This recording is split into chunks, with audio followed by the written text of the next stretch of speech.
All right, you guys ready for this? Let's do it. Who's ready? Us or the audience? Welcome back to Punch Drunk Nerd, the podcast where three friends, three amigos, three bambinos come together to talk about nerd shit. My name is Luis Gonzalez, and with me is Miguel Sanchez. And Deadpool. And today we're going to talk about the box office. But before we do even that, I got a question for Miguel Sanchez. Uh-oh. That's right. This isn't on the docket. No one's prepared for this. No. This is coming right off the presses. I want a genuine reaction, genuine answer. Miguel, why are you still on Twitter, baby? Man, tell me why you keep sending me Twitter links, and I thought you were gone with Twitter, and you were all about the threads, and now you're still with Twitter. Stop. Okay. I'm gonna take a sip of water. Go. Let me tell you all my thoughts. Don't ask me if you don't want to hear it. Okay, this is your fault for even bringing this up. Okay, because Ed doesn't know. Ed doesn't know. Luis, this is just me and you talking right now. Okay, I'm ready.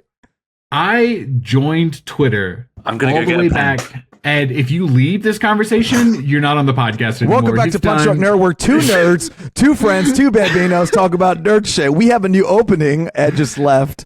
Okay, no, sorry. Okay, keep going. What were you saying? I joined Twitter in 2009, baby. Okay. So like take a step back for a moment and just try to remember where you were in 2009. Okay. Now imagine you made a decision in 2009 that you thought would last forever, baby. Right. Okay. Of course. Okay. Now you're telling me in the year 2023, you would look at that version of yourself and be like, okay. No, all right. Okay. Look, I have been thinking about it because there was like when Elon took over, there was like this, I'm going to leave Twitter. And it felt very much like when Trump was president and everyone was like, I'm going to leave America. You're like, okay, there's like do it. You know, it's like, just do it. Let me see you do it. And then I'll decide. But I'll be honest that, you know, as every month progresses since then, it has felt like, well, I don't want to be here anymore, you know? I figured with Threads, it'd be an easy transition because it's Instagram. You know, you guys sometimes don't go on TikTok. You just stay solid on the Reels. Couple weeks late on the content, but you stay on the Reels. And so it's like, appreciate you bringing that up. Okay? I'm ready to fight. We haven't seen each other in weeks, and I'm ready to go. And I'm mad. I haven't seen you, Daddy.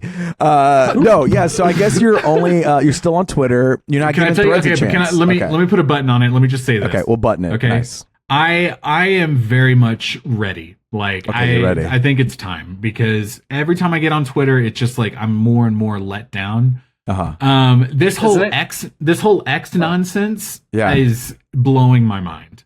What do you think? What do you think about this? Like killing the bird, we're throwing the X. What do you think about this? I mean, it's like calling. I don't know. It's called Twitter. Give them a little tweet. When you think about a tweet, what do you get? You think of a bird. When I say tweet, what am I going to do? The letter X. What am I going to do with that? Exactly. What do you think about this, Ed? Ed, I'm surprised you guys as someone who's held on deleted this long. 2 Twitter accounts. As somebody who can't even open a tweet on their phone, what are your thoughts? I sent screenshots to you. I'm surprised. Like, I just keep hearing the bullshit, and I'm wondering why. I mean, Twitter is kind of a toxic place.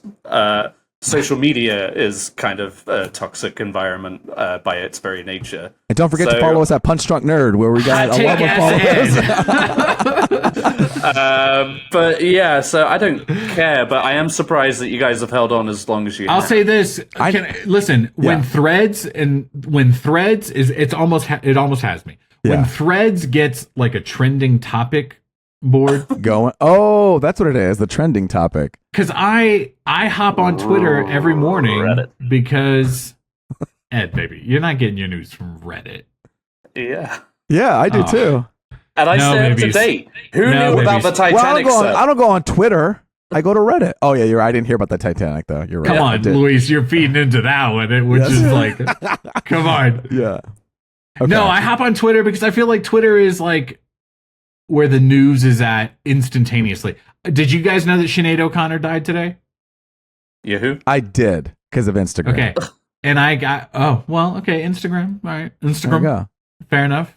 All right.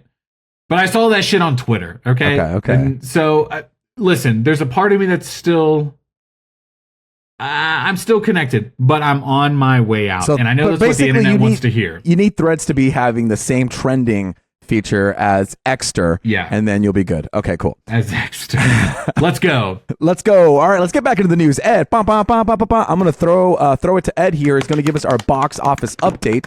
Ed, what are the numbers for the box office? Who's winning? Who's losing? Thank you, Luis. Yes, we are swooping in to the summer numbers. So Summy-nummies. Yeah, that's what we're calling it from now on. Summy-nummies. It's the Summy-nummies, y'all. It's the Summy-nummies. Sponsored by Cheez-It. Okay, so what's up with the Summy-nummies? Okay, Summy-nummies. So we just had Barbie and Oppenheimer come out in a monumental weekend for this year. Incredible. Barbie coming in hot with $155 million. Its opening weekend. As obviously domestically, baby. We're not talking about worldwide. Not a punch drunk nerd. No, sir. Also, biggest Monday for Warner Brothers since The Dark Knight. And it topped it, right? Correct? Yeah, topped it. Yes. Yeah. Very difficult to get tickets. Talking of The Dark Knight, it wasn't a bad weekend for Christopher Nolan either, with Oppenheimer surpassing expectations with a solid $80 million. Most people had it pegged to make only 50. 40, right? Yeah. Wow. But 50 was looking optimistic, but it came in with 80. Rising tides, rise ships. Isn't that what it is? Yeah. So right now, both movies, Barbie is at 188 million, and Take that, Josh. Oppenheimer is at 95 million. So that, and those fucking seats are still getting sold out. Yeah. I went on Tuesday. Planning on seeing Oppenheimer tomorrow on IMAX. And Bless you. We looked at 5 locations before we landed on one that had enough seating with good seats left. You know what I mean? Yeah. Oh, you guys. And my sister, who lives in New York, she had trouble getting tickets to Barbie anyway.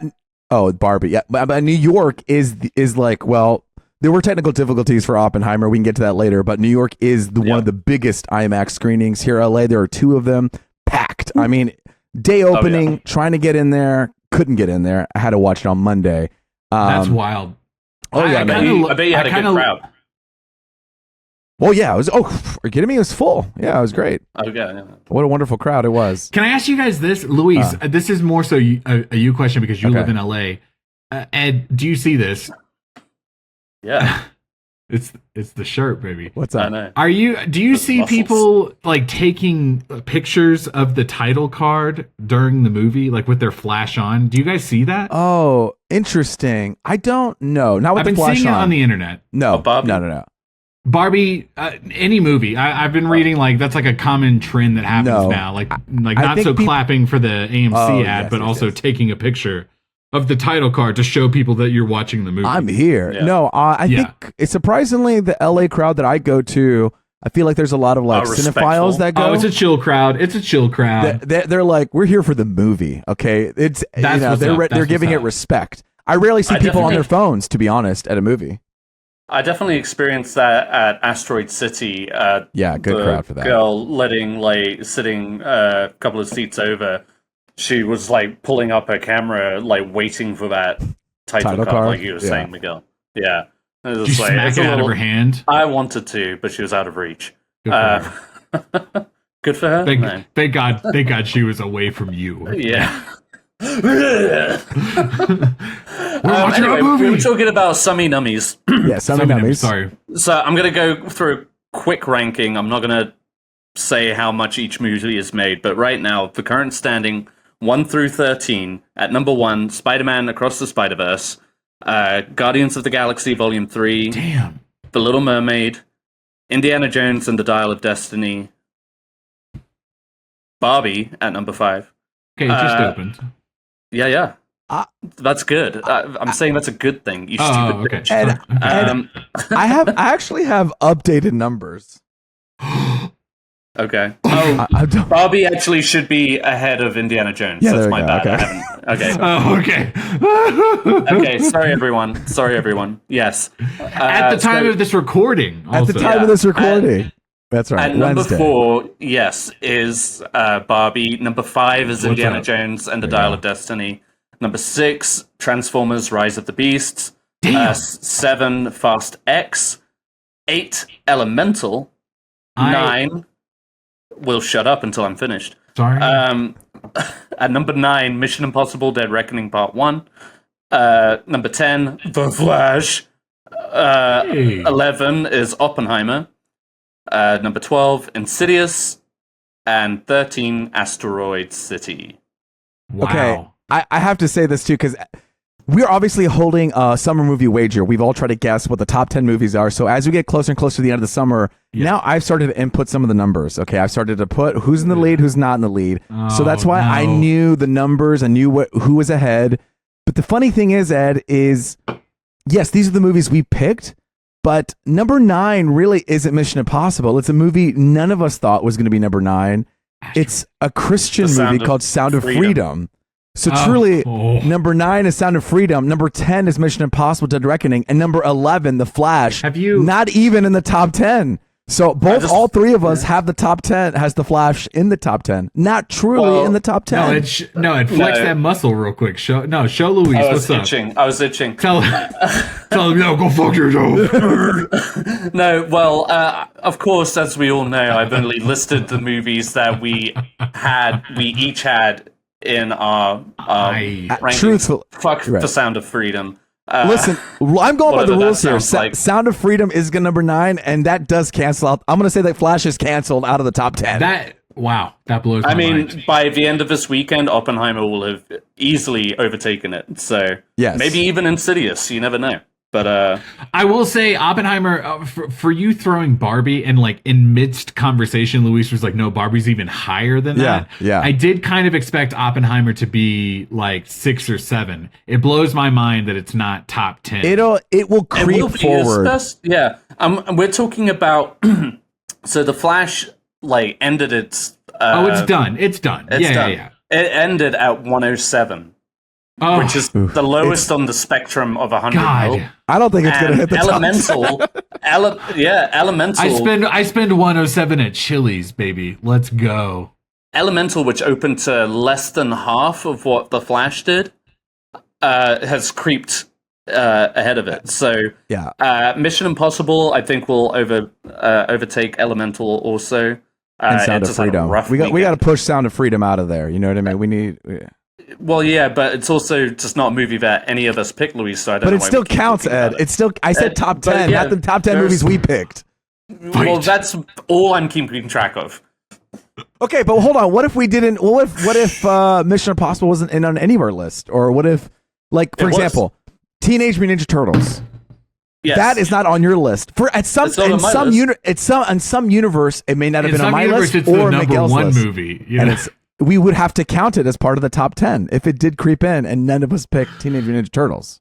Correct? I see what Luis is saying. Because somebody picked it in this group. Somebody here, right? But if we didn't pick this fucking movie, if we didn't pick it and it hit the top 10, that would still be okay. But we might as well also be talking about No Hard Feelings, the Jennifer Lawrence summer comedy. No Hard Feelings is at 15.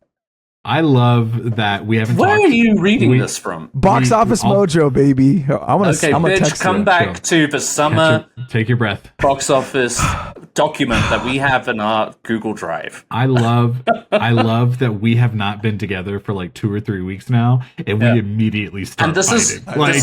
this is what hang on. This is the most. I love you guys. You know what I mean? Like, I love that we're coming in here hot right away, so just ready to be like, sweating, I want you to die. What do you mean Sound of Freedom's not on the top 10?